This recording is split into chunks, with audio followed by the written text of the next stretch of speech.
వెంకటేశ్వరునికి సంబంధించి 8 రకములుగా సేవించిన వారు ఎవ్వరైనా సరే విష్ణువునందు సాయుధ్యమును పొందుతారు, అంటే మోక్షమును పొందుతారు. అది వెంకటేశ్వర స్వామి వారిని ప్రత్యక్షముగా పూజించగలగడం. అంటే ఆయనని ఒక మూర్తిలోకి ఆవాహన చేసి, అది ఫోటో అన్న భావనతో, అది ఒక మూర్తి అన్న భావనతో కాకుండా ఈయనే శ్రీ వెంకటేశ్వరుడు అన్న భావనతో సేవించగలుగుట.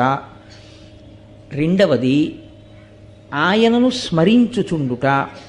వెంకటేశ్వరుని గురించినటువంటి స్మరణ, అందుకే స్మరణాత్ ఇష్టవర్షిణం. ఆ క్షేత్రం గురించి కానీ ఆయన గురించి కానీ స్మరణ చేసినంత మాత్రం చేత కోర్కెలు ఈడేరుతాయి. కాబట్టి స్మరించుట. 3, ఏ పని చేస్తున్నా ఇది వెంకటేశ్వర స్వామి వారి కార్యం అనుకుని చేస్తుండడం. అలా అనుకుని చేసేటప్పుడు ధర్మ వ్యతిరేకమైన కార్యం చెయ్యడానికి అసలు మీ మనసు మిమ్మల్ని అనుమతించదుగా.